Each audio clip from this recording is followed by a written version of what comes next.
El tercer capítulo de la primera carta a los Corintios, Corintios capítulo 3 versículo 1, dice: «Y yo, hermanos, no pude hablaros como a espirituales, sino como a carnales, como a niños en Cristo». Este versículo es un claro llamado a la reflexión sobre la madurez espiritual de los creyentes. Pablo comienza dirigiéndose a los hermanos, lo que indica su relación cercana y afectuosa con la comunidad de la Iglesia de Corinto.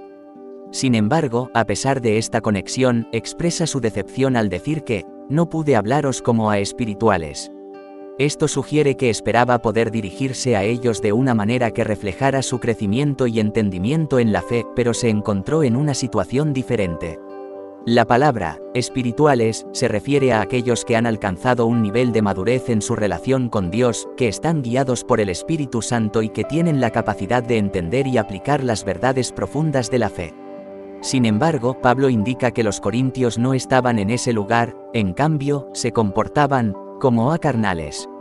Este término, carnales, hace referencia a aquellos que viven y actúan según la naturaleza humana, guiados por sus deseos y pasiones en lugar de por el Espíritu de Dios. El uso de la comparación, como a niños en Cristo, es particularmente significativo. Pablo no está menospreciando a los creyentes, sino que está reconociendo que, aunque han venido a la fe, aún necesitan crecer y madurar. La imagen de un niño evoca la idea de inmadurez, dependencia y la necesidad de instrucción. Así como un niño requiere guía y enseñanza para desarrollarse, los creyentes en Corinto necesitaban un crecimiento espiritual. Este versículo nos invita a reflexionar sobre nuestra propia vida espiritual. ¿Estamos creciendo en nuestra fe y madurando en nuestra relación con Dios, o nos encontramos estancados en un estado de inmadurez? La madurez espiritual no ocurre automáticamente, es un proceso que requiere dedicación, tiempo y esfuerzo. Esto implica una búsqueda activa de la verdad, una vida de oración y la disposición para ser moldeados por el Espíritu Santo. Pablo también señala la importancia de la enseñanza en la vida cristiana. Al mencionar que no pudo hablarles como a espirituales, sugiere que la comunidad de fe tiene la responsabilidad de crecer juntos y de alimentarse mutuamente con la palabra de Dios. Los líderes espirituales tienen un papel crucial en guiar a la congregación hacia un entendimiento más profundo de las verdades de Dios, pero también es responsabilidad de cada creyente buscar ese crecimiento por su cuenta. La inmadurez espiritual puede manifestarse de diversas maneras, como en la falta de discernimiento, en la incapacidad para resolver conflictos y en la dependencia excesiva de otros para la enseñanza. Pablo estaba preocupado por estas actitudes en Corinto, ya que estaban causando divisiones y conflictos en la iglesia. Este fenómeno es común en comunidades donde la inmadurez prevalece, y es un llamado a la unidad y a la edificación mutua. Además, el hecho de que Pablo use el término «carnales» nos recuerda que todos tenemos una lucha interna entre la carne y el espíritu.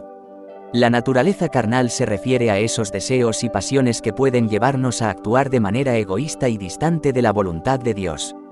Reconocer esta lucha es el primer paso para superarla. La vida cristiana es un viaje de transformación donde, a través de la obra del Espíritu Santo, podemos aprender a dominar esos deseos y vivir de manera que glorifique a Dios. Finalmente, este versículo también nos recuerda que el crecimiento espiritual no es solo un asunto individual, sino colectivo. La Iglesia es un cuerpo donde cada miembro tiene un papel que desempeñar. Al crecer juntos en la fe y en el conocimiento de Cristo, podemos apoyarnos mutuamente y ser instrumentos de edificación.